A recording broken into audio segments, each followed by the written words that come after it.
Welcome everybody to the Direct Sourcing Forum Summer Webinar.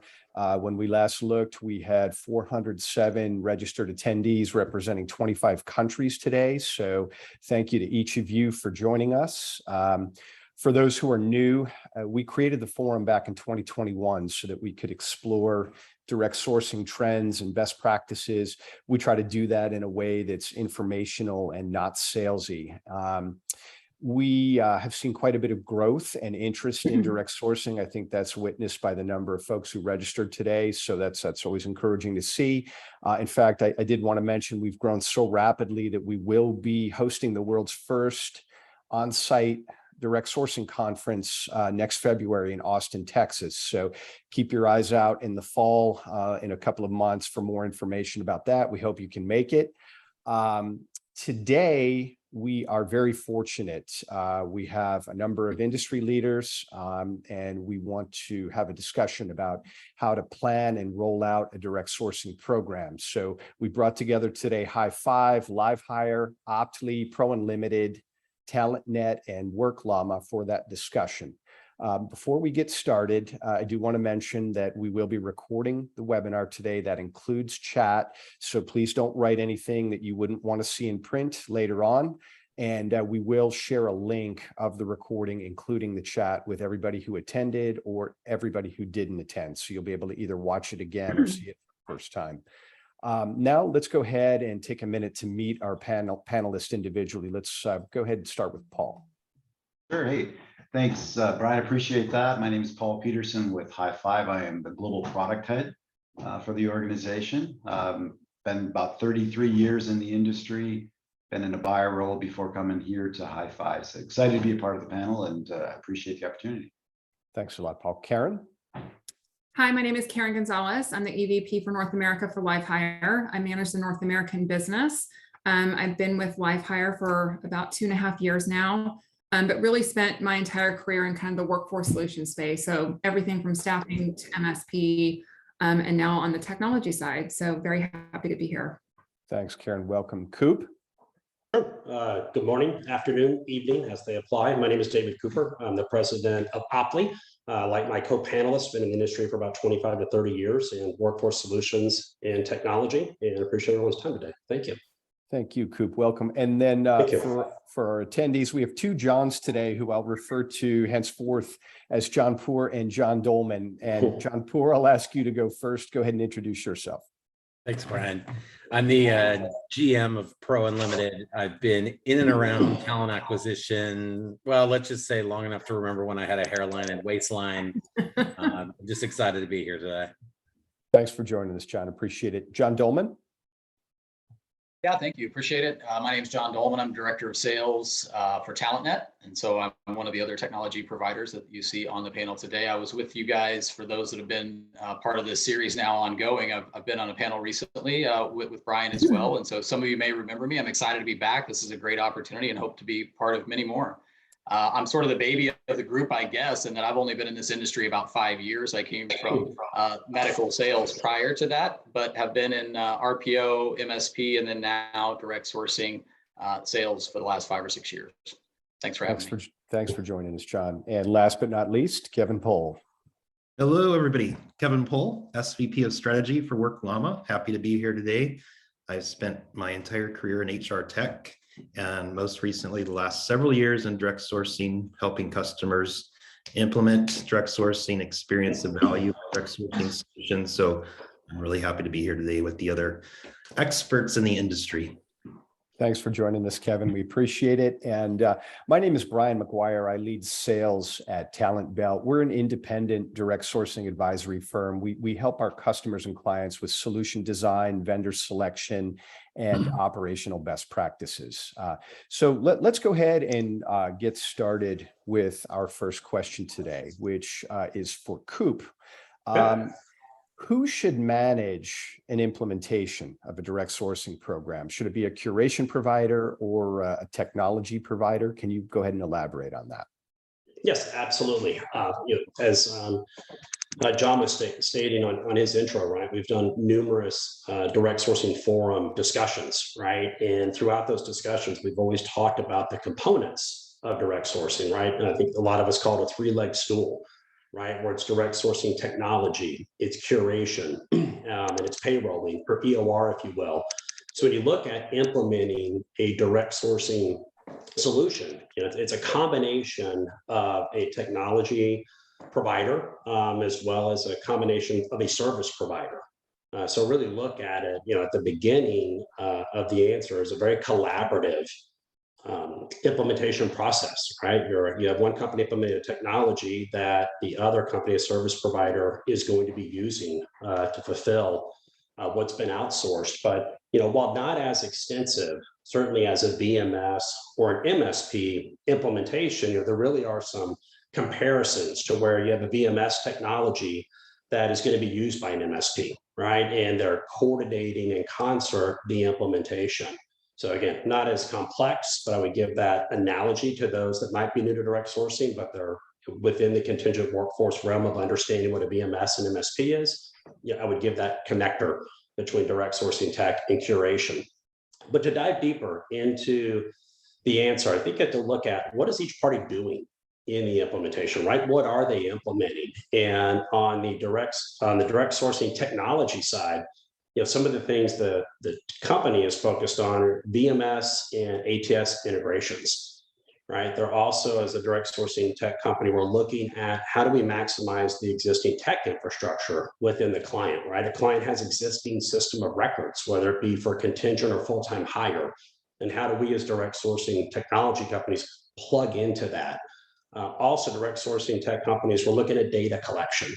We're looking at requisition data. We're looking at candidate data. We're looking at the branding assets that the client has so we can start building the talent communities, building out the campaigns and focusing that around a candidate experience. So in sum, on the DS tech side, what we're focusing on is enabling the curation partner. Conversely, the curation provider, they're focused a lot on the relationship management, the cultural alignment of the client, the candidate closing piece that's going to come as an outcome of the direct sourcing technology. They're coordinating with the employer record and also, like the direct sourcing technology, heavily focused on the candidate experience. So in sum, when you look at the two parties coming together for one common purpose, it's really coordination between the curation partner, direct sourcing technology, but commonly in some, the curation provider rather is the implementation lead in partnership with an MSP. Okay, yeah, that's a great answer. And it was a diplomatic answer too. Let me ask you this in sort of follow up. Do you see a trend toward maybe curation taking the lead, in the way you used the analogy of MSP, VMS earlier in your answer? So do you see direct sourcing go in that direction too, where people are more looking to curation to take the lead? And then it opens the door to another question about, is it if you have a customer who wants to self-manage their program, Sure. I assume that a technology provider is going to step up and take on the responsibility for the implementation, training, and communication, that sort of thing. So comment on that a little bit, if you don't mind. Yeah, and the latter part, absolutely, right? In the absence of a core competency service provider, the tech provider is going to be partnered with the client where they're servicing that function. But to the first part of your question, do we see curation providers kind of come in more of the forefront of leading implementations? And I think the answer is yes. I think they do have the overall project management responsibility of implementing the solution. I think additionally, a lot of direct sourcing technologies already have pre-built API connectors into ATSs, into VMSs that allow a plug and play. So it's really more of just configuring parts of the technology versus starting over every single time. So yes, I think the curation as the service provider in that example being an MSP could do that exact same thing. Okay, yeah, thanks, Coop. I appreciate the follow-up. We have a question here that's coming from obviously somebody who's thinking about self-managing. They ask, if we self-manage a program, will our technology provider specifically provide solution design assistance, implementation management, curation assistance? So we sort of started unpacking this a minute ago with Coop, but John Dolman, this question's to you. Comment on that a little bit from a technology perspective. And it's a great question, and one that we have a lot of conversation about, because as you mentioned, there are a number of clients out there that do still have self-managed program. They see a lot of value in having an internally managed program, and so we have this conversation a lot. And I want to be careful. I don't want to sound like a politician, but a lot of our answers from all of us today are probably going to say it depends a little bit on who you're talking to. There's going to be some nuances between the answers, and we don't want to go too specific into our own organizational answers or capabilities. And so as I keep it at a high level, I'm going to say, I don't want to overcommit everybody on the panel here today, but I think this isn't a big risk for me just to flat out say yes, that all of the technology partners that are on here today, whether that be Kevin or John or Karen or David, I think our answer is all yes, that we provide all three of these things, solution design, implementation support, and curation assistance, because those really kind of line up also with the phases of the engagement cycle with the clients, with you guys that are here today on the webinar, right? And so there's sort of this discovery / configuration component that I would say is kind of early stage that hits that solution design, where we're going to be talking about how do we configure this tool for you? What are the appropriate workflows? What fits with your organization versus some other program out there? We're going to be talking about best practices that we see with industry peers. All of that I feel like is part of that solution design kind of early stage discovery area. Implementation support, I mean, there's definitely going to be a very technical configuration of your tool, no matter who you interact with. And so some of those pre-built APIs do exist. Some of those integrations with platforms are already there, but this is still a very customized approach for each and every client from all of us. And so there's absolutely going to be that implementation support. And then I think curation assistance is still a big component. I mean, the technology, all of our technology is dependent on a strong service partner, right? Whether that's internally managed or whether that's an external curator, there is a delivery component there. And so absolutely, I think we're all prepared and equipped to provide that ongoing curation support through data visualization, ongoing best practice enhancements, right? What are we seeing across other clients that could be incorporated? All of that, I think you would see from any of us that are on the panel today. I'm going to go back to something that with Coop though just a moment ago regarding the shift to curation. I know we don't want to repeat things here, and so I don't want this to sound like a repeat of that, but I think we're seeing similar evidence of that, right? That direct sourcing is still a relatively maturing market. And with most maturing markets, the disruptive force is often the technology, right? So think of Amazon, Uber, PayPal. They all came into an industry or a market, disrupted it first with technology, and then there were sort of behavioral and service changes that came after that. I think you're seeing the same thing with direct sourcing. It's largely the technology platforms that are driving the change, which means we all have to be equipped to kind of provide that end-to-end solution, which would include design, implementation, and curation assistance. But I do think that you'll see a shift over to service partners as this continues to mature. Do the other panelists agree with that in general? I know John diplomatically there spoke for everybody at the beginning of his question, but is there any dissent, or you guys largely agree with what he said? Yeah, I think it reminds me of the days when VMS and MSP were starting out, right? There's always these discussions about, okay, who's going to do what? Is it the VMS provider or is it the MSP partner? Who's taking the lead? And so it's reminding me of years ago that everybody on this panel has experienced. So, Yep, good point. I think there's that common thread, right? As you look at curation and technology, the curation group obviously has to be very comfortable with the technology to be able to make sure they can execute well. So, guiding the implementation process and whatnot, I think aligns into that space. So I'm with you, Kevin. I think that there's a lot of likening back several years, right, to that MSP space. So not to have that complete comparison because it is different, but at the same time, there's some similarities there. Yeah. I think that to John and Paul's and Kevin's point as well, you see direct sourcing defined so broadly, and it can vary within an organization based on the group that you're working with. So, a big part of what I think all of us bring to the table as we consult with our customers is that thought leadership. Are you really ready? What steps does it take to get ready? And then how do you pull the component parts together so that as you think about efficacy and you think about governance within the lens of the different partners, that it's realistic and it's touching on the elements that fit their definition of success in direct sourcing. So it's a lot of It's a lot of pulling together disparate ideas and disparate wants, turning it into something that is cohesive, and then being able to provide the thought leadership and governance to drive it long term. Yeah, good addition, John. Appreciate it. We have a question for Karen. This appears to be from somebody who is looking for third-party curation. Should we rely on our curation provider to choose technology for us, or should we have separate RFPs for technology and curation? What are the pros and cons?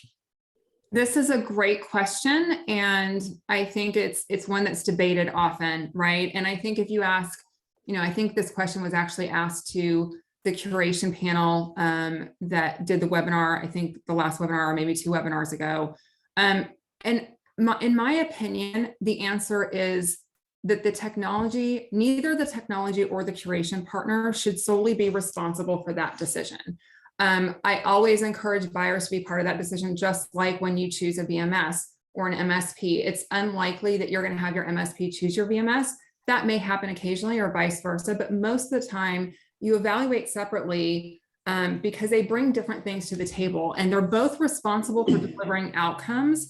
However, how they impact the success of the program is very different. So bottom line, I think you, as a buyer, you need to know what you're signing up for. In addition, you know your organization better than anybody else. And so there are nuances to all of the technologies, all of the curation partners that you should be aware of and you should know. That said, I think it's really important that you get input and buy-in from the curation partner. I think your other partners as well, whether they be the MSP or the VMS. The curation partner, though, is the one that's typically utilizing the technology, right? So their input is really important.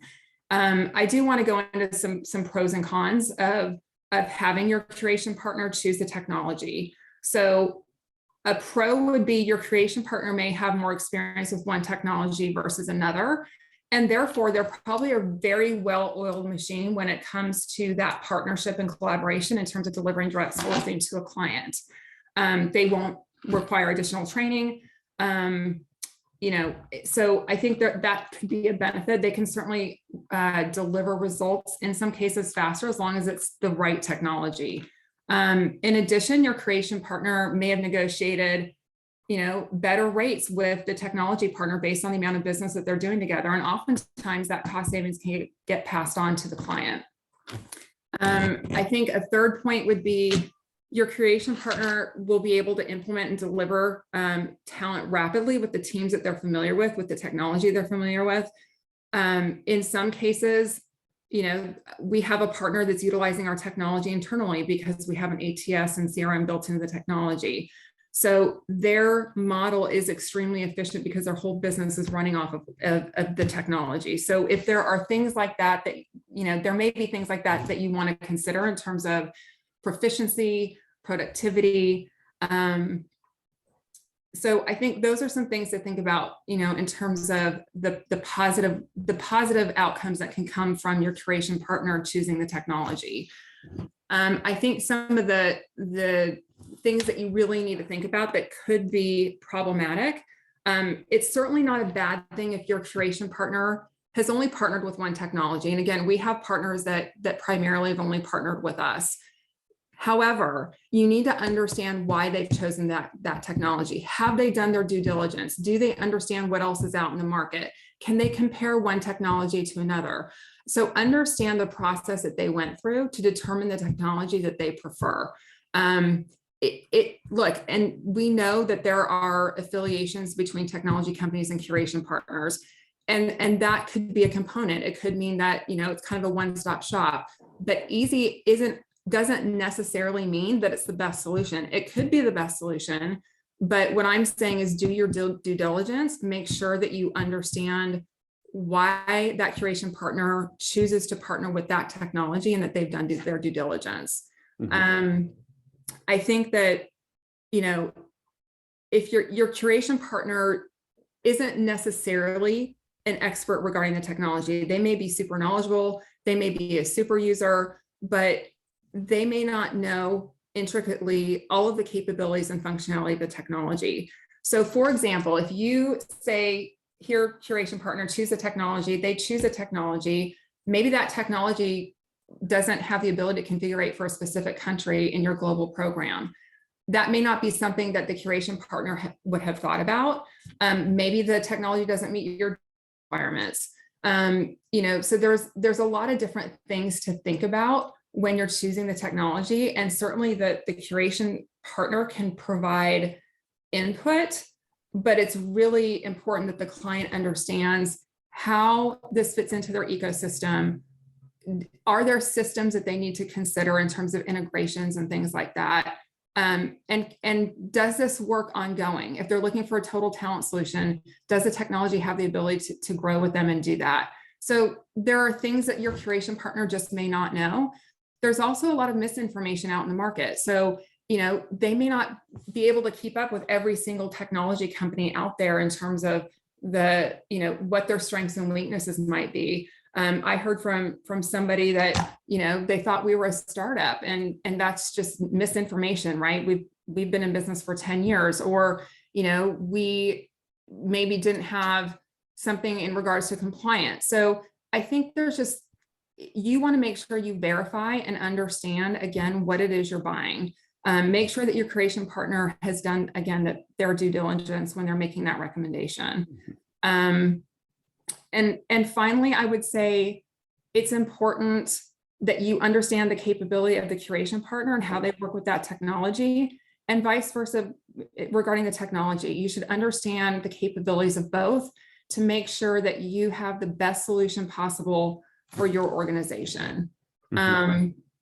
Ultimately, the technology enables the curation team to deliver the outcomes by increasing their efficiency, their productivity. You can have a great curation team, but if the technology doesn't support your requirements, or if they're still doing a lot of manual work and using spreadsheets and not being efficient, then they're going to have a hard time delivering the results that you expect. Similarly, you have a great technology, the best technology out there, but if your curation partner isn't utilizing it properly, isn't doing the work necessary to build the talent pools, doesn't have a robust sourcing strategy, then it doesn't work. They would have a difficult time delivering outcomes. Okay. No, that's great detail in the answer. Appreciate that.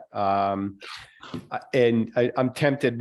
I may pivot and ask a follow-up question to that later. We have something sort of relevant to the topic, and I'll hold that for now. But we have a question coming in for John Poore. Let me be specific. Who from our organization would typically need to be involved in an implementation? How long will a rollout take, and how much time do we need to set aside each week for this? Yeah, it's a really good question, and probably the thing that comes up most. I think to answer the question, you've really got to think about what enables a successful program. And a big piece of that is being able to use the brand to define a candidate experience that holds up the pillars of what an organization's outward facing candidate experience is, but is distinct enough so that it's contingent versus full-time. To do that, we typically find that it's best to involve partners from TA. If there's a contingent workforce lead of some kind, legal is going to get involved to some degree, because there's always that sort of question around, is what we're doing and how do we know what we're doing compliant, especially when you get out globally. And it's really good from my perspective to also include key stakeholders. I think that's probably the area that's most overlooked. Who's going to use the system the most? Making sure that you really understand what their needs are and what their expectations are of the program. This is your chance to set it and really define what the program is going to deliver, the governance, if you will. To get it, typically we see a 30-day implementation when all the parties are together. It's typically not more than 2.5 to maybe 3 hours per week in order to get it done. I would say that the less ready an organization is, or the less they've fully considered all of the things that go into a direct sourcing program, it can take a little bit longer. You may invest a little bit more time up front. But what we find, in our own data is that organizations that really take the time to bring all the component parts together to define what success looks like, what good looks like, we find that they outperform programs that don't do that by 5 to 1 on average in terms of speed to time to fill and cost savings. So, I think from my end of it, the more folks that you think are going to have an interest in your program, the more cross-functional teams you can bring together. It may create a little bit of extra work up front, but you're going to get a product that everybody feels much better about on the back end. And then upon delivery is quite easy to manage through governance because we're all speaking the same language. We've all defined success the same way. And we've all generated the KPIs that we need to. And it's that ongoing consultation that I think is key. Compliance changes, market conditions change. So taking the time, with all those different team members to think about what governance is going to look like is just absolutely critical. No, that's a great answer. And I can't help thinking of a quick follow-up question here. Is anybody an advocate for the candidate in the implementation process? I'm wondering if anybody's sitting at the table and saying, all right, I'm the person that has to go through this process. Who represents the candidate? Can anybody comment on that? I don't mean to catch you off guard, John, but I can't help asking.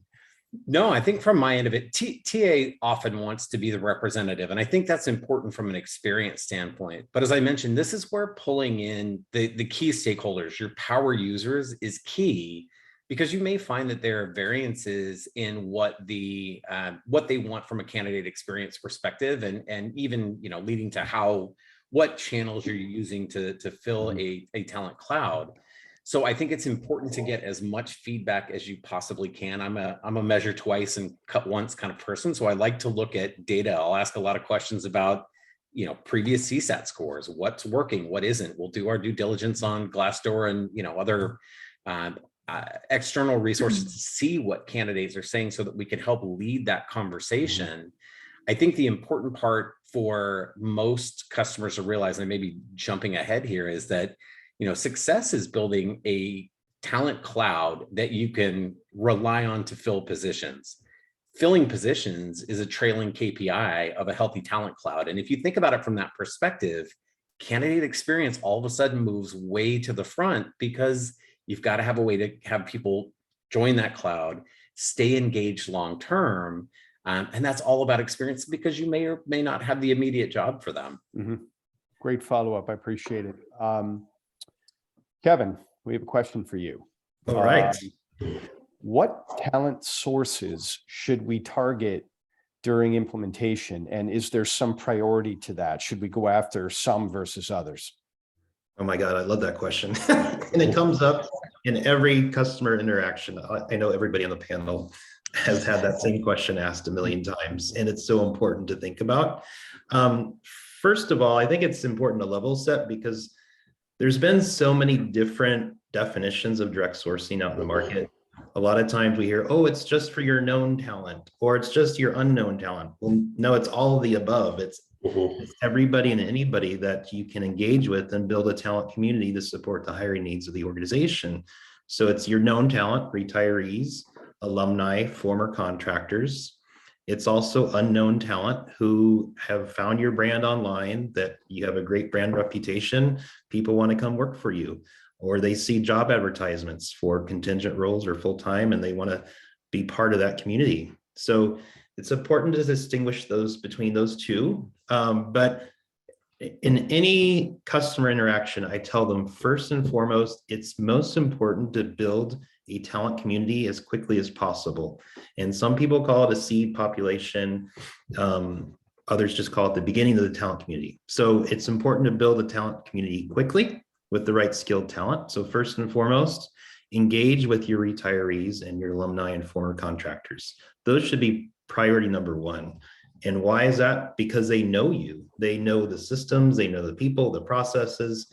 They are the quickest to ramp up and fill roles. Just this past weekend, I was reading an article on Bloomberg, and I've read countless articles, and it's all over about retirees, especially. They've retired, inflation is super high, the market's unstable. They're like, oh my God, I need to pick up work. I can't just retire fully. So they're looking for opportunities to come back to the workforce, whether it's part-time or for freelance roles or contingent roles, or maybe filling in for somebody that's out on medical leave or whatever it may be. But that made me think about how important it is to engage with those retirees. They have so much knowledge that you can leverage as an organization. So it's great for the organization that's hiring. But what's also important, going back to what we were just talking about, the candidates, right? This is the right thing to do for the candidates themselves. So start with those known talent. And then secondly, on a priority level is activate referrals, because referrals are the #1 source of talent for full-time hiring. They should be equally as important for contingent hiring as well. So activating referrals, whether it's paid or not paid, of course, paid referrals definitely elevates the program that much quicker. Typically, we see 300% increase in referrals when they are paid. So it's definitely, there's some data behind being paying for referrals. But even for those customers that say, you know what, I can't afford it, I don't want a part of the program, let's just do thank you emails to anybody that refers. It's still really relevant. It still grows the population of the community quickly. I have some customers that say, you know what, I want to ask all of my current employees to refer their network to join the talent community. Perfect, let's do it. It's a great way to grow the talent community. So those are the first priorities. And then of course, your unknown talent. But first and foremost, focus on your known talent, engage with them, get them part of the talent community, and activate referrals. And you'll see the talent pool growth to really support the hiring need of the organization. So Kevin, quick follow-up question, just like sort of taking a survey here. What are you seeing as sort of an average referral fee that somebody's willing to pay? You mentioned a pretty big success number there of 300% success over not paying anything. What is a typical referral fee? It ranges over the board, but what we typically work with our clients, and especially the curation partner, right? Because they're providing the services to the customers. Look at what's most important to you from a hiring perspective. What's your talent pool look like? Do you have the right skills? If you need to ramp up certain high-tech skills that maybe you don't have enough population to support your hiring needs, bump up the referral amount for those roles. And the other roles, perhaps that you don't need to fill the community so much, you can lessen it. So it really depends on the role, the hiring needs of the organization, and where the population resides. Definitely good advice. Do any of the other panelists have insight? I mean, is it $50? Is it $100? Is it $500? I'm sure there are people that are watching going, what should we do? You know, what's a good number? Does anybody have any insight that they would share? I mean, I've seen referrals high as $1,000, $1,500. It's really in demand role. And then we have some customers that are paying $250 to $500. Either way, it's a great way to engage with talent. And we see customers retaining talent in their community because they're paying for referrals. Yeah, I think a sizable amount, like the $500 mark, is where we were prior to here to high five at Siemens. We pay that amount and do that as we have longevity with the talent. But it has to be significant enough where you can get the attention of the folks that are doing the referral. Sure. Otherwise, they'll just be really happenstance with it. Right. So, and obviously aligned with the seniority of the roles. So, yeah. Okay. Okay. No. Yeah. I have one final comment on this. Not necessarily the referral piece, but when you're debating what talent pools are kind of a priority, I think it's really important to analyze data. So as a client, if you can provide 12 to 24 months of historical data so that your direct sourcing partners can analyze that and determine which roles are most critical. What are the trends in your hiring? Is your business cyclical? So that they can get ahead of those roles specifically and start to prioritize those talent pools. I believe that talent pools can actually be built for every single role within an organization. It doesn't mean that you're going to build them all at once. But when people ask, like, okay, should we use direct sourcing for light industrial or for, some purple squirrel role? The answer is yes, you can use it for all of those roles, but how you prioritize those talent pools is really key in terms of you having a successful direct sourcing program. Great follow-up. I appreciate it, Karen. Good. Paul, question for you. What types of hires should people be going after in a direct sourcing program? Karen just sort of opened that can of worms, and somebody's, clearly curious about that. What should we target? What should we target first? Is this about repetitive hires? Is it about high volume hires? Is it white collar? Is it blue collar? Yeah, so awesome question. First thing I try to do though is I look at this, as you implement or launch your program. First and foremost, the goal you have is to establish the fact that you're in the business of finding your own contract labor. So consider the fact that you have to get that accomplished, right? You need to create success. And then creating success inside the space, really, I think you've got some focus that you have to have. So if you look at like the style of talent you want to target first, we would say grab a handful of roles that are very specific, right? These roles, they have to be repetitive in nature, meaning that they have to be there on a regular basis over and over and over again. I also think volume is important here too, because if you're going out into targeting talent, drawing them towards you and trying to drive them towards a role, they've got to be able to experience the fact that they can apply, make their way through the vetting process, and then actually be engaged and employed. So I think that's there too. And then, if you also look at it, you have to make sure that it's an easily defined role where you can create, where you've got an end user that's creating this definition of what good looks like in a talent. And then you can do a quantitative and qualitative review very easily on them to get them to move quickly into the system. Again, it's about the fact that that talent has to experience this positive initiative, right? Once you get to that place and you look at this handful of roles, you start driving those folks through there, then you can start to think about, okay, how do we expand into another set of roles, right? If you look at like some of the paths that I've had, looking at this, and a few things we have to consider is that we want to drive high volumes of folks into these roles too. So that's some of the things you'll consider as you bring your brand into the initiative. You should expect obviously a higher volume of talent that are coming at you. As far as the roles that I look at, I think white collar roles have a lot of space there. A few examples that we would see a lot of success in. The IT space has a lot of success grabbing like Java full stack or big data or .NET roles.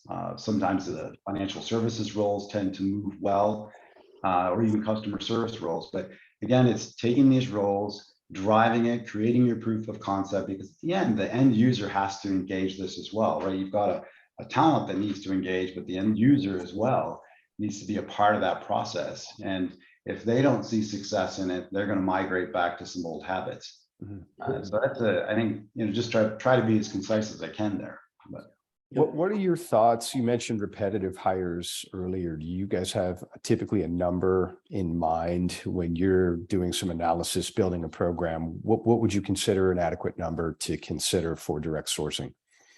Yeah, we obviously love to see numbers that get in excess of at least 100 a year, right? Where you can have a number of talent that are regularly and reoccurringly being hired. Your applicants are moving through those talent pools. If they're not moving through them, they won't engage. Okay. Yeah. Does everybody else fundamentally agree with that, or is that about where everybody's at?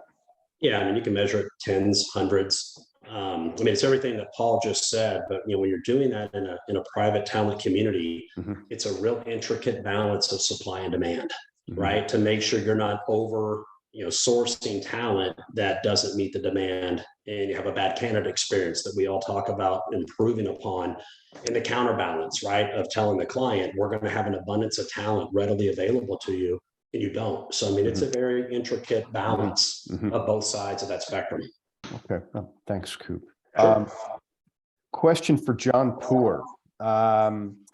Can we implement a direct sourcing program across a distributed manufacturing environment that doesn't currently use a VMS? You may be on mute. It could be that I've pressed the wrong button, so I guess I'm paying the fine here. You're paying the fine, yes. The donation. I'll send the bill to Praneeth. Exactly. From my perspective, yeah, we're, at least with the solutions I'm familiar with, we're VMS independent, although I would say that you get some tools along with working with any VMS that are related to redeployment, re-engagement that I think are just absolutely critical. So it's less of a question of can you versus should you, right? To some degree, you want to make sure that, particularly when you're dealing with a manufacturing environment, that you're able to really track talent over, pretty granularly over a long arc. And whereas I think most of the direct sourcing platforms have capabilities for that, I'm a big believer in using a tool that is purpose built. You're just able to get so much more data from it. And you're able to share that data back with your customers. So can you do it? Yes. Is it the best solution? The answer is it depends. You really have to get in to understand why you might want to do it that way. But on the surface, it wouldn't be my recommendation. Okay. No, that's a good advice. Follow up to that. How about let's move this out to more of a global program, and I'll maybe even open this up to everybody. But John, you take it first. Would the same hold true? Can you run a global program on talent pool technology only, or are you into sort of a gray area where a VMS is more or less required? This is a really tricky question, right? Because once you get outside the US and you start dealing with privacy laws, you've really got to be thoughtful, not just about where you are currently, but what could what change in landscape could happen. And it's interesting how many times I talk with customers and we lump EMEA into the EU and the UK, but it's not the United States of Europe. So each country is going to have its own proclivities, and you're going to have to track and manage and maintain different sets of data depending on where you are.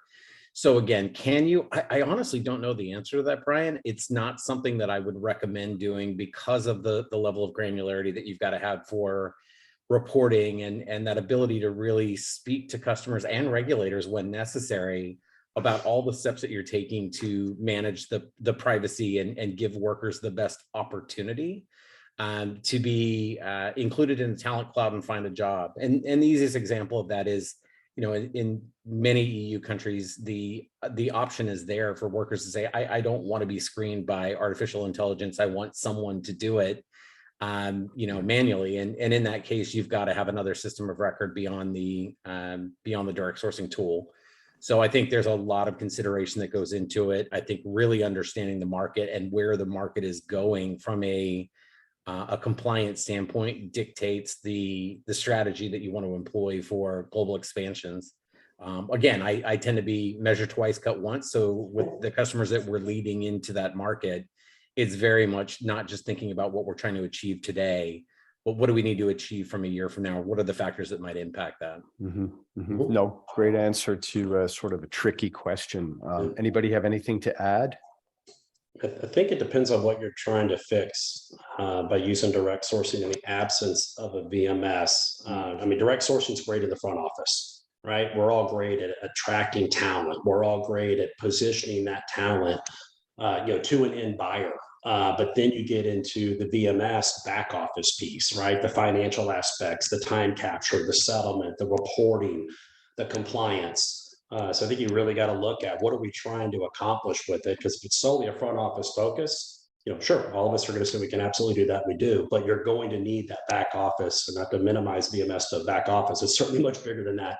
But that is a big piece of where direct sourcing techs are using APIs, is to integrate into that system of record, get the whole back office reporting, et cetera, accomplished. Coop, since we're on the topic, let's stay with you right now. Tell us a little bit about direct sourcing 2.0. That's a question that it comes up. It's being thrown around a lot. I don't know, for those of you who spend time on LinkedIn, I do. I see direct sourcing 2.0 mentioned every day. Go ahead and tell us a little bit about that.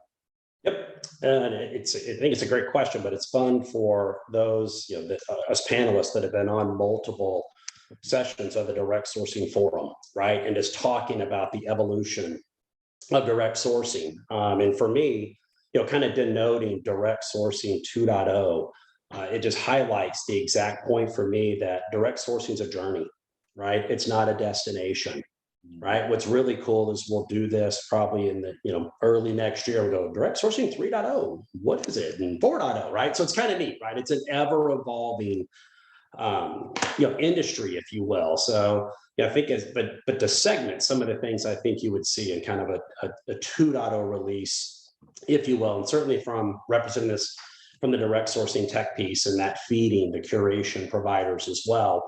But one, it would certainly be, a lot of direct sourcing technology engages artificial intelligence or AI, right? And 2.0 is really pushing that AI to a greater extent, right? For both the candidate experience as well as the client experience. And I recently heard a wise saying, somebody's like, everybody talks about the war for talent.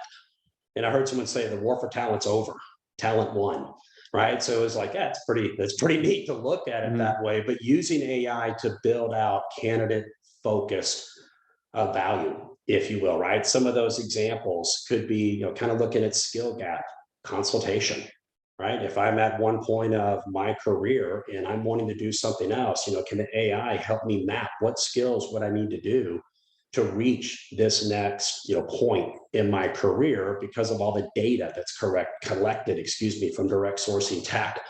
Additionally, looking at career progression from a skill DNA perspective, right? A lot of us in the industry talk about how job descriptions don't really encapsulate what someone's trying to do or what they're skilled at, but utilizing AI to identify skill DNA of a worker and telling that candidate, you might think you're this, but your skill DNA says you could do all these different things. So I think that's a big piece. Skill adjacency. This is huge in AI to where, in the absence of AI and in the presence of other recruiting solutions, right? You're looking at a resume and you're looking at a job description. You're looking for Java, you don't see Java, this candidate must not work, but not utilizing AI to recognize there are adjacent technologies, right? Maybe Python, maybe Ruby on Rails. This person would be great at it. So it's utilizing the AI to broaden the adjacent skills that a candidate would have. It's helping that candidate upskill as well and identifying again with those adjacencies, this is where you could go, right? A lot of value in that. And then enabling that candidate to create their own brand, right? And control their brand. We talk a lot about client brand, but it's the candidate brand we want to create, and then remove the friction between the candidate and the area of work, right? Try to build a platform that enables that direct connection. That's the candidate experience, I think, value that you see in 2.0. Pivoting to the client, right? Again, they're the recipient of these as much as the candidate is, but it's also utilizing the AI to uplift the client's assets, right? Their databases of talent, their ATSs that are storing millions of candidates, but yet they still are going to LinkedIn Recruiter or going to other places to find workers versus their exact own database of talent, and leveraging that brand. One of the, when you look at AI, you can ingest an ATS database, infuse it with AI, and you can career progress the candidates that are in that ATS and have been dormant for a period of time. And you can use predictability to say this candidate came into our database 3 years ago through our career portal, through our ATS. Here were their skills, and the AI is going to tell you, here's probably where they're at right now. And when you're launching campaigns out to that candidate, you're engaging them where they're at now. We just lost you, Coop. Oh, you got me? Yep, you back. Sorry about that. You're engaging, thank you. You're engaging that candidate kind of where they are today, not where they were 3 years ago. Also utilizing data enrichment tools, to look at the skill attributes of what clients are exactly looking for, right? A lot of times to say, here's a job description. Like, great, if we know what good looks like from you, we can really tell you the skills you're looking for. So all of that from an AI perspective, I think you see in 2.0.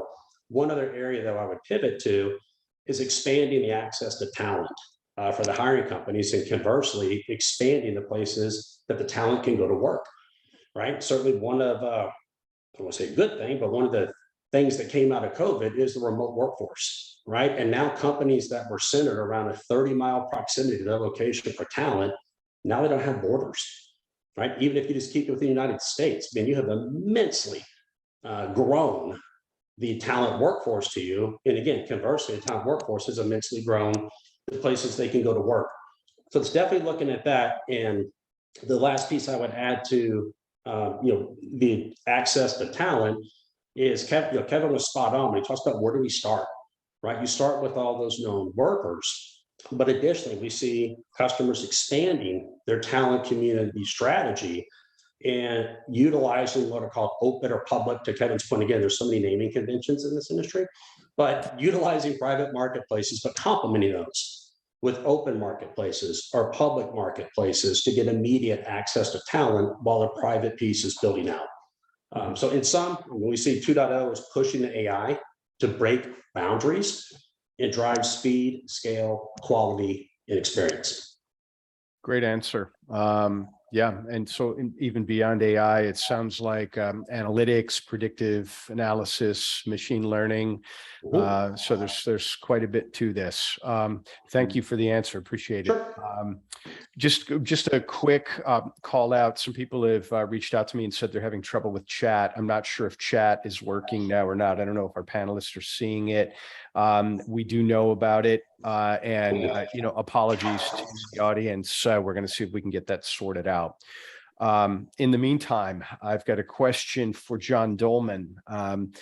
Besides a VMS system, what can talent pool technology be integrated with? What's best practice for integrations? Good question. Probably should have gone to a tech guy if we're going to be talking about technical integrations here, but I guess I work for a technology provider, so therefore I am a tech guy, right? Let's see. Actually, I want to back up real quick on Coop's question, if I can just add one point to that. Sure. And I think that it's just in terms of I think the mindset of direct sourcing 2.0 and then what's 3.0 and 4.0, who knows where it goes, is really this idea of direct sourcing. I feel like, and we all use the term, everyone on here and everybody who's joined the panel today, that's almost, it's too narrow anymore, right? The old term of direct sourcing, it implies that it's the employer that's trying to look for a direct way to source talent, which is true. But I would also say, and Brian, you called this out earlier, there's a candidate component to this now that maybe didn't used to be there. We're all consumers now. We're all used to now being able to take ownership of our own path, no matter what that is, whether it's interacting with some other application in our life, like banking or your healthcare provider or something like that. Like, we do a lot of this on our own as individuals. And to me, direct sourcing 2.0 also incorporates in that candidate experience of enabling them to own that path, right? That entry point into an organization. It's less about, as an employer, can I go source the talent better, faster, cheaper? But also as a job seeker, do I now have access to employers through a better experience, through a better program, through a better way of getting in front of them? And I think that's a piece that we're really starting to see in this evolution of direct sourcing. And it's really more just direct to talent and talent to employer, right? I mean, that's really what we're trying to do here. Mm-hmm. So that was just that one piece, and others may have something to chime in with at a moment. But in terms of integrations, let's see, we typically see things like candidate assessments, and I'm not going to go through all the major platform brands. I don't think that's fair because I might accidentally leave somebody off, but there's a number of candidate assessment platforms out there. Most people on the phone today have probably interacted with one or another of them. So think of candidate assessments, job publication platforms. Those I can name because they're a little bit more familiar for everybody. So things like LinkedIn, Google Jobs, Indeed, right? So I would think most of our platforms have some ability to integrate with those publication platforms as well. We've already hit on HR, talent acquisition type platforms. So things like a Workday or a Taleo or SuccessFactors, you should probably expect to see integrations available between those as well.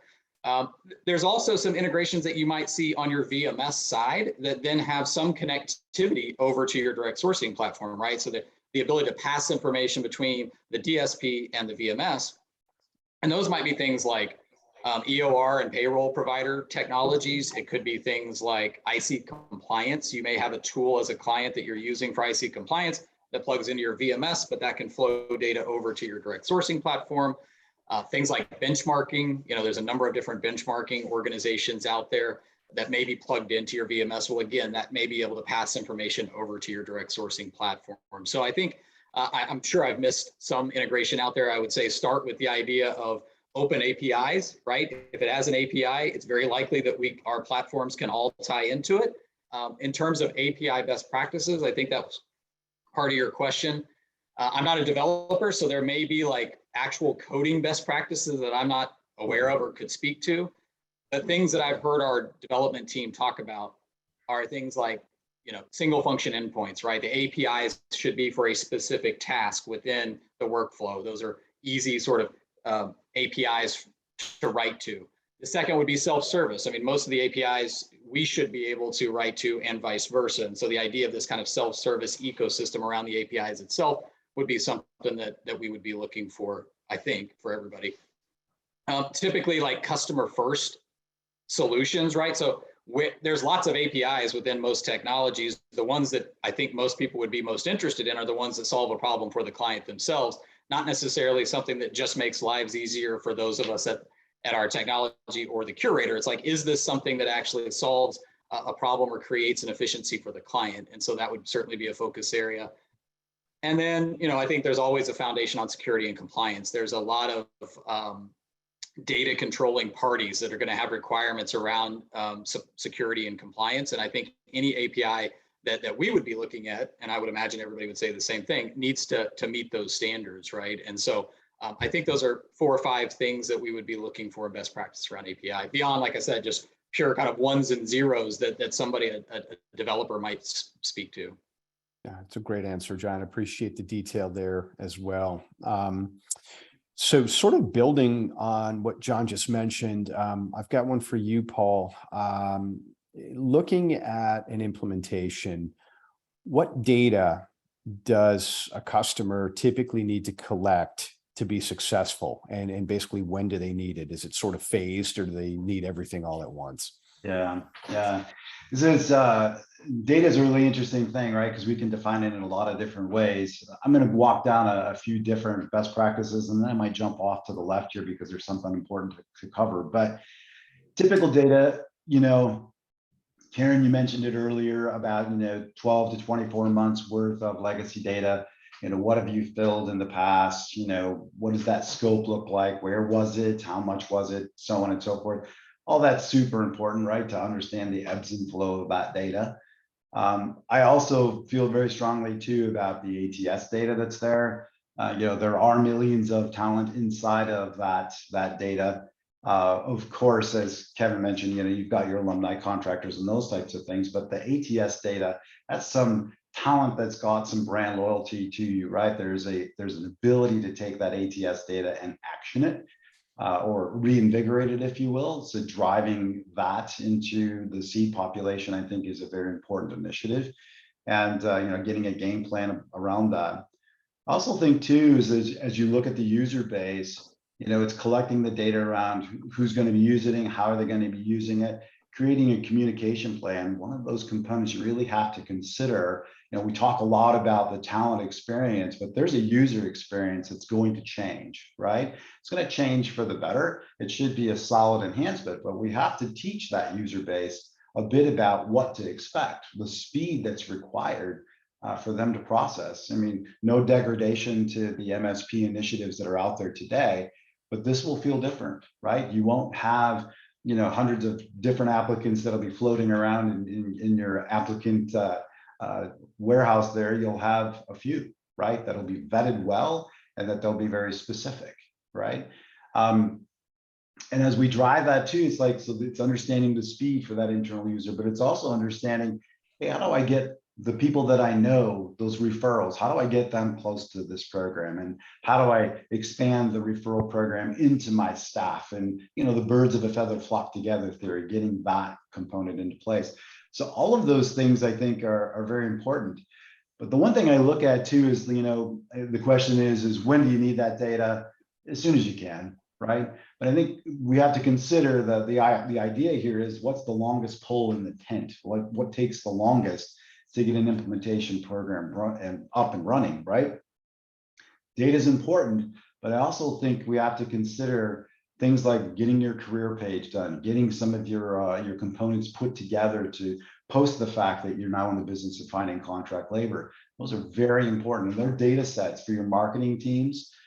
for your IT folks. All of those parts need to be brought together. So don't keep that data set so close-minded to lists and things like that. Keep it involved in what's going to actually happen before we kick things off. Mm-hmm.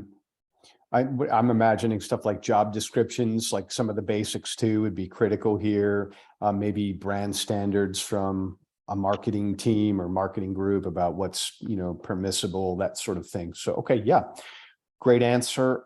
We have a question here from a healthcare provider. Do we need to engage our data security and HIPAA compliance officers during an implementation? So I guess this is specific to using direct sourcing in a healthcare space. Kevin, this question's for you.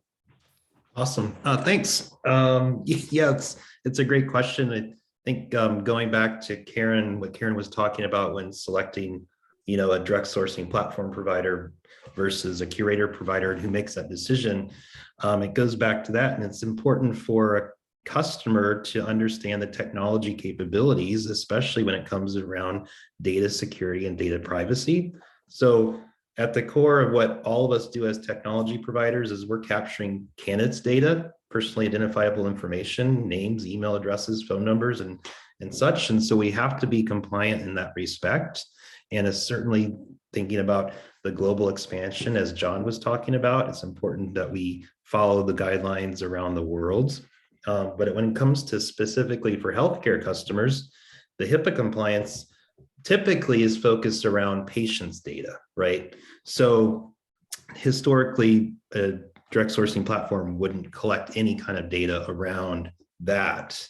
But as a provider, we are focused on that. And because we have a number of healthcare customers, and those healthcare customers have come to us and said, are you HIPAA compliant? And the answer is yes, absolutely. And this is why. But what we're hearing is that,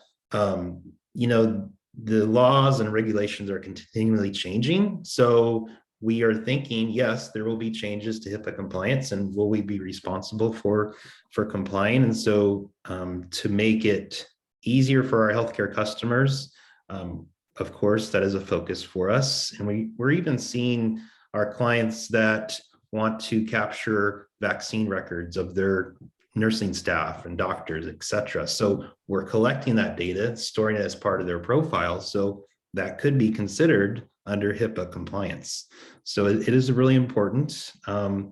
We're also seeing that when it comes to credentialing, et cetera, that may be a very important part of that. And since we do collect credentials and validate them, again, it comes under HIPAA compliance. So it's a really important topic, especially for our healthcare customers, and we're continually asked about that.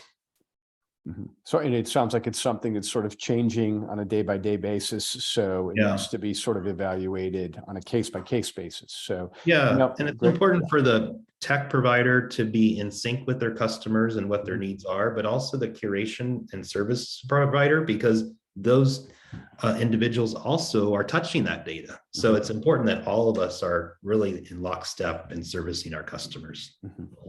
Okay. Yeah. Thanks, Kevin. I appreciate it. Karen, we have a question for you. What training should we expect to receive prior to go live? That's a great question. And I think regardless of whether an organization is looking to insource or outsource the curation function, the technology partner should be able to provide a robust training program for that curation team. Ideally, I think it would start with some kind of kickoff call, right, where you're kind of laying the groundwork for what to expect from the training, time expectations, length of the sessions, et cetera. And then there's really kind of 4 buckets that I would say would typically be covered in a training program. So one is just an introduction to the technology. So how do those curation teams navigate within the tool? An introduction to the candidate profiles, what data is captured, and also effective ways to communicate with the candidates via SMS and email. So texting and email. So kind of the basics, and then moving into candidate management. So navigating through those candidate profiles, where do you find the information that's in there? How can you access information quickly? Really optimizing the searches and filters to find the best talent, really understanding how the AI and matching works within the platform.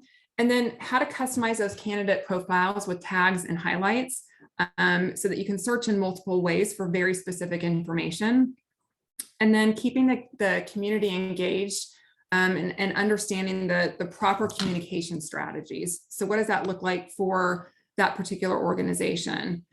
The third bucket would be job management. So how to open the job requisitions and how to publish them, adding collaborators to the job requisitions, moving candidates through the status with customized workflow. So making sure they're going from one status to another, if they've been submitted, or if they've been hired. So making sure that they understand those different statuses within the requisition process. And then I think kind of the fourth bucket is really kind of helpful tips and tricks. So what has our team learned over the years and all the training that they've done, kind of the helpful tips and tricks. So how can they utilize, analytics and reporting to optimize performance? What are the shortcuts that they can use to access job links? Searching candidates, actions management, also accessing local support for questions and performance issues and identifying someone who will kind of be that super user who can kind of become that expert within the platform internally. So I think in addition to this, it's really important that whoever you're working with offers, post go live training or ongoing training. I think, early days, there were some technologies and not even necessarily direct sourcing technologies, but they would kind of drop in the technology, they train you how to use it and they walk away. And it's like, okay, well, it's a lot of information, right? What happens if I get new people? What happens if we have to add additional curation team members? So I think most of us on this call probably have some kind of client success team that really ensures the ongoing productivity and ongoing performance of that curation team. So we will provide that ongoing training as long as needed. I mean, definitely it will definitely trail off once people get very familiar with the tool. But if there are specific instances where we have new releases, for example, or there's new features or functionality, then we're happy to do those trainings for those curation teams. So I would say that those are kind of the components of what should probably be included in a training program. No, good answer. Quick follow-up. Do you guys offer a certification? Does anybody offer certification on their platforms? We do. Okay. And I think it's a good question to ask our technology partners. And if they don't offer a certification, how do they determine when that curation team member is proficient within the platform or within the tool? Yeah. Okay. Yep. Great answer. Appreciate it, Karen.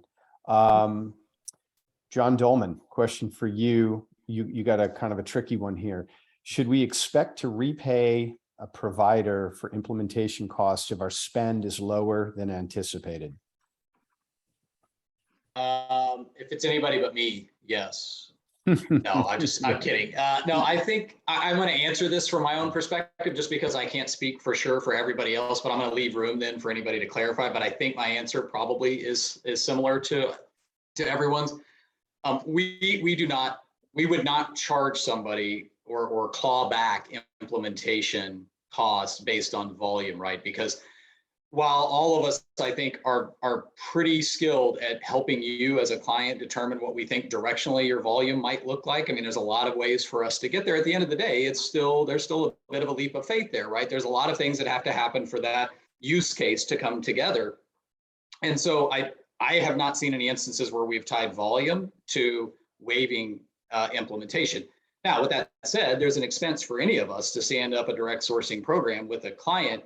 And so oftentimes waiving implementation is tied to, a committed contract, 2-3 year agreement. And we say, upon signing a multi-year contract, we will waive implementation costs that are valued at X, right?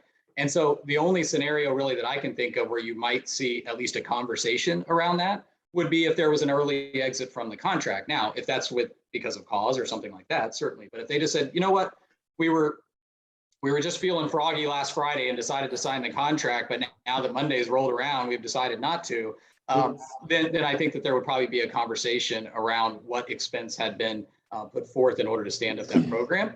But look, this is a lot like employee performance reviews, right? Where we've probably either been on either side of that, either as an employer meeting with an employee or vice versa.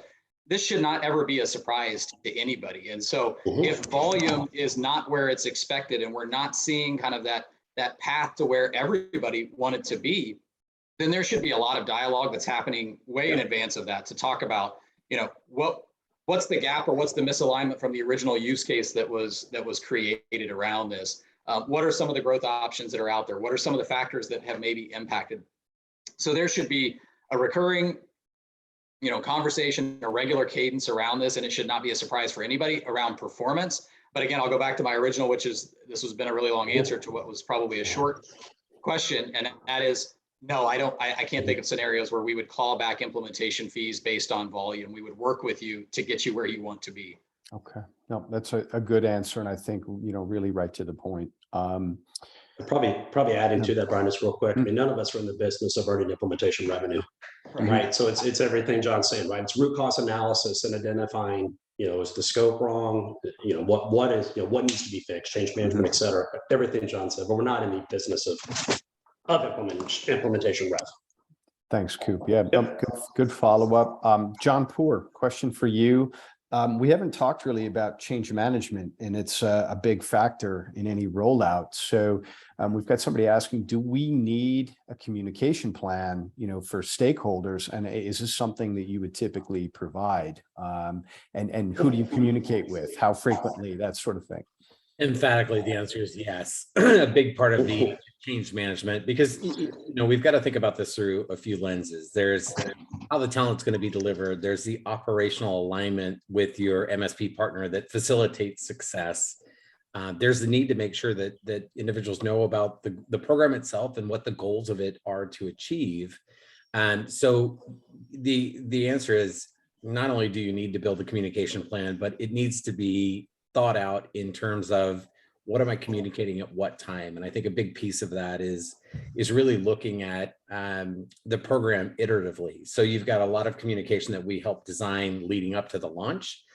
We provide a lot of information during the governance and quarterly business reviews that can be shared out publicly with the business to help drive understanding and participation and really help achieve the goals of the customers.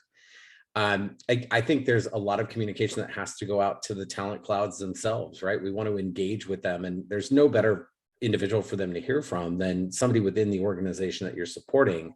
So I think, you know, we really try and take the approach of, let us help you build the communications in a way that fits your change management strategy. We'll consult obviously on that change management strategy. And then we start thinking of it in terms of both communicating out to the business and communicating out to the talent, and doing that on a regular quarterly basis, having a plan for the year, but being flexible enough to adjust based on, you know, market conditions or based on the need of an organization. I think now more than ever, where you're seeing, you know, high demand with some customers and, you know, freezes or frosts with others, this is a really important time to be communicating that, hey, this program is not going away. Here's how we maintain that cloud. Here's how we engage with that cloud. Here's how we leverage it during a time of uncertainty when work still needs to be done. So I can get on my soapbox all day about this, as Kevin Poole well knows. So I will just say, yes, you need it. Yes, we do help support, but you have to think about it as ongoing. And I really recommend that you have an initial plan for an entire year that you would adjust based on your governance and QBR cadence. Mm-hmm. Great answer. Thank you, John. Appreciate it. Karen, I have a question for you about testing prior to go live. Basically, what do we need to test? What are the most problematic things to look out for when we're testing? Another great question. So some of this depends on whether the client is looking for the direct sourcing platform to integrate with any of their internal systems. Typically, that's not something that happens a lot in terms of a direct sourcing solution. It can if there's an ATS or something like that they want us to integrate to, but most of the time we're not integrating with their internal system. So typically we're testing the functionality of the platform, the workflows and process flows and integrations with the VMS. So during implementation, we'll test the entire rec to check process, which includes things like integration workflows, the job feed between the VMS and the platform, the candidate submittal process, the link on the careers page, is it routing to the platform correctly? Is the two-way SMS texting working properly? It's native to our platform. So there's some things that we look for to make sure that that text messaging and the emails are actually captured within the platform. Third-party integration. Oh, your question? Thought I heard somebody. Okay. Third-party integration. So that could be things like shift scheduling, video interviewing, background checks, making sure that those integrations are working properly, making sure that the status changes are moving candidates from one status to another. You heard me talk a little bit about that earlier. Looking at the various candidate landing pages. So some of the technologies will have the ability to create different landing pages. So for example, if you're trying to attract veterans, for example, you could have a separate microsite or landing page for veterans. So making sure that all those microsites have the proper, font, the proper messaging, the proper colors in terms of the brand, like all of those things have to be reviewed and kind of tested before we go live. Making sure that the matching functionality AI is working properly. We do QA if there's any kind of data migration. So we talked about known candidates. So in some of our programs, a client will say, we want to invite candidates from our past candidate database to be part of the talent community. We've found that about 40% of candidates that apply for full-time work will also contractor work. So that's something we're seeing more and more of, making sure that that data migration went well, that we've captured the proper information regarding that candidate. And I think a final piece that's really big for us, we have a really robust reporting suite, and I'm sure everybody on this call has the same. So just making sure that the reporting is working properly, that we're capturing, we have DE&I reporting, we have reporting that looks at the depth of the talent pools, the health of the overall community, diversity, level of engagement between the curation team and the candidates. And we can do that by, we have like I think probably most of us have some kind of demo site or something that we use. So we can test that, but we can also have an environment where for that specific client, we can actually test it with real candidates within the pools, especially if that data migration has happened. So just measuring all of those different things, making sure we're testing for those things, making sure everything's working properly. There's a lot that goes into it. And then again, if there are integrations with a client's internal systems, and obviously we would test those as well. Mm-hmm. And just a follow-up comment, I think maybe you mentioned it, but in case you didn't, you're also testing back office like bill pay with a third-party payroll provider or something like that. That's part of the workflow. Yeah, depending on if there's a VMS, then typically that flows through the VMS, but absolutely, like making sure that all the different components are working and integrations are working depending on who's involved within the ecosystem. Got it. Okay, thank you. Following up on, you mentioned reports. Kevin, question for you. What standard reports should be included? What are the basics, the must-haves?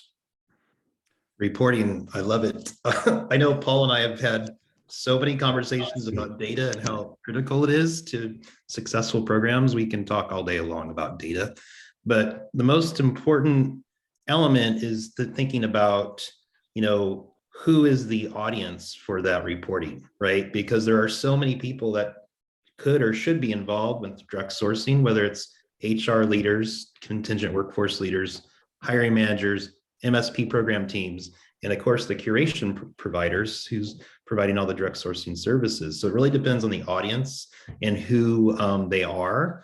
Typically hiring managers and HR leaders are not going into the direct sourcing platform and running reporting or looking at the analytics engine.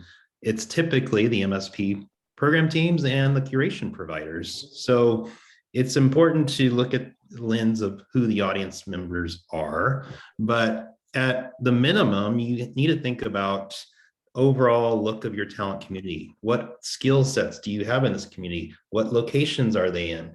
do they meet the hiring needs of the organization? And looking at the historical information, like Karen was mentioning, is super important, but also looking to the future hiring state of the company.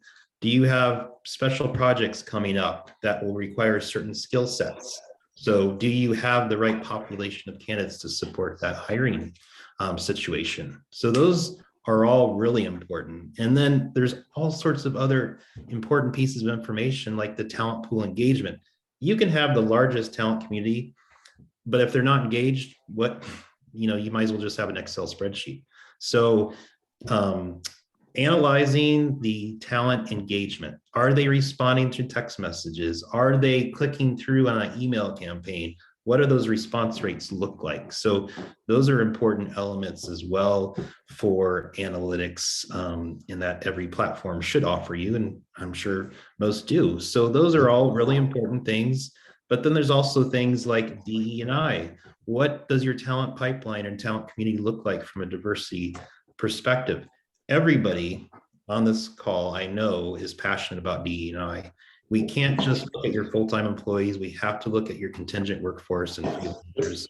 So analyzing your talent community for diversity, your talent pipeline, do you have the right amount of diversity in your talent community? And if you don't, then you make the decisions and you adjust your recruitment efforts to connect with more diverse talent. So those are all super important things. And I could go on all day about data and analytics and reporting, but the most important things are having the tools at your fingertips to make sure your talent community can support your hiring needs. You have an engaged talent community that can support your hiring.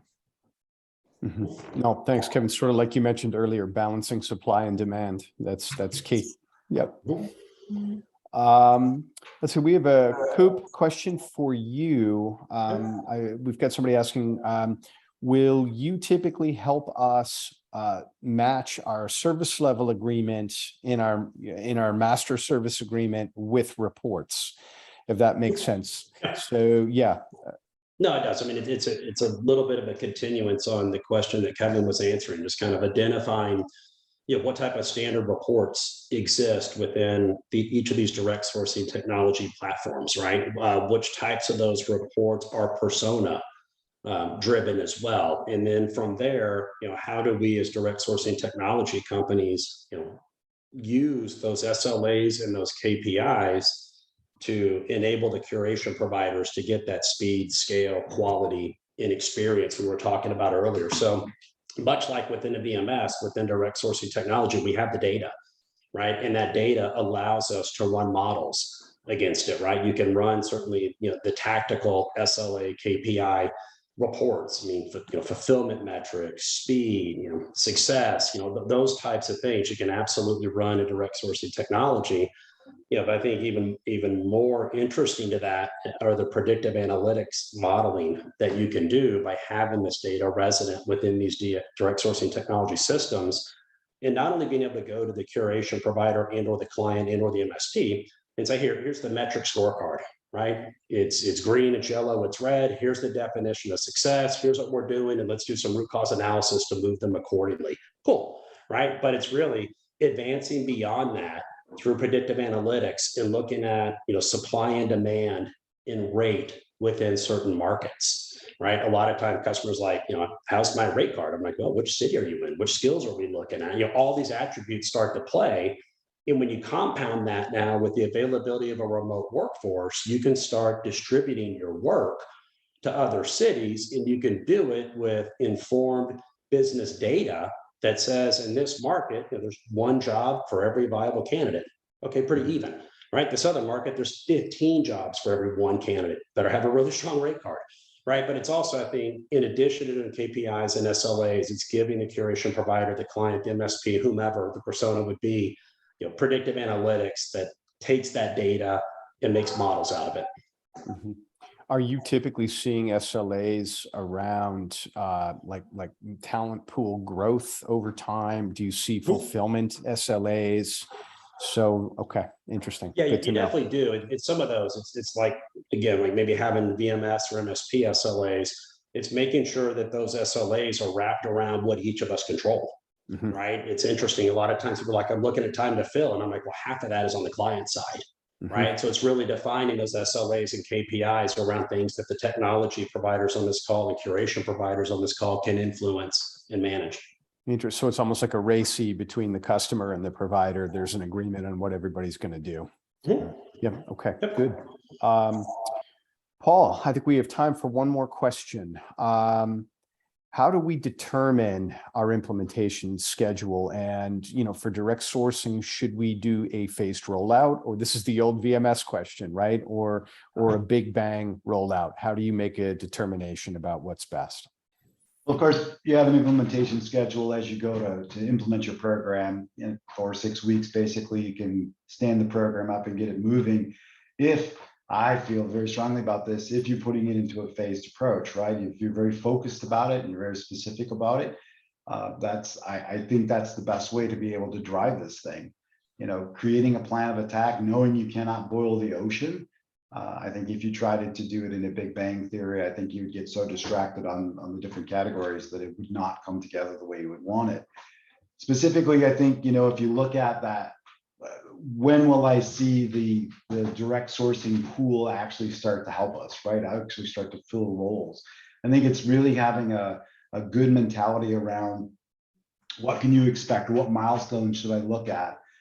We typically try to break those milestones down quarter by quarter by quarter, right? You're going to start out your first quarter, you're going to bang around, right? You're getting the systems in place, the implementation's there, you'll probably iterate once or twice.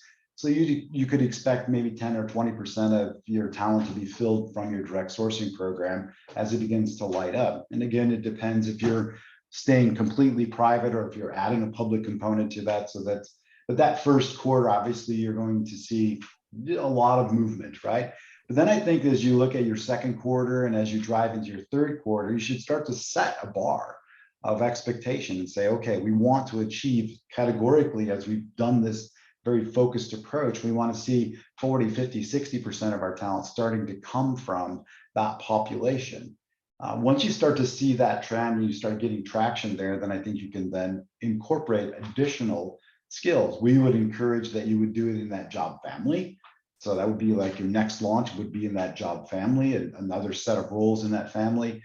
And then once you get there, though, it starts to become, as that proof of concept is there, it starts to become more of a rinse and repeat mode, right? Where you can go from there. The one encouragement I would give, though, is do not be afraid to iterate, right? I know we all are here. We cannot remove the word human resources out of what we do, right? So we have to iterate, whether that's a talent experience, whether that's an approach of sourcing, a user experience, or on down the line. Iteration, I think, is key. Nice. Okay. Anybody have anything they want to add or any closing comments? I would just add, I've seen, we've implemented phased and big bang both successfully, right? I think it just depends on what we're speaking to or what scope we're talking about. So, is this a global program? If it is, then we always recommend phased. How many different skill sets does this involve? Does it involve ICs and SOWs?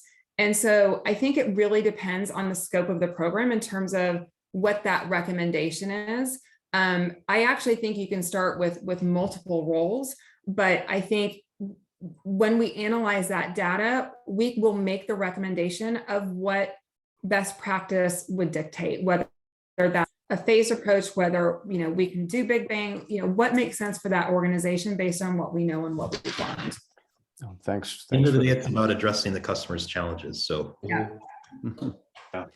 No, great answers. And we are really just about up at time. I want to say a very sincere thanks to our panelists. I think you guys did a great job today. I also want to say thank you to our attendees for spending part of your day with us. We hope the webinar was informative. Please, attendees, take a minute to fill out our survey. You'll get it automatically. We love to hear your feedback. And then our next regularly scheduled webinar will be coming up on October 18th. And also keep an eye out for the on-site conference in Austin next February. Thanks very much, everybody. Have a great day. Thanks, Brian, everyone. thank you for facilitating. Bye. Thank you, Wendell.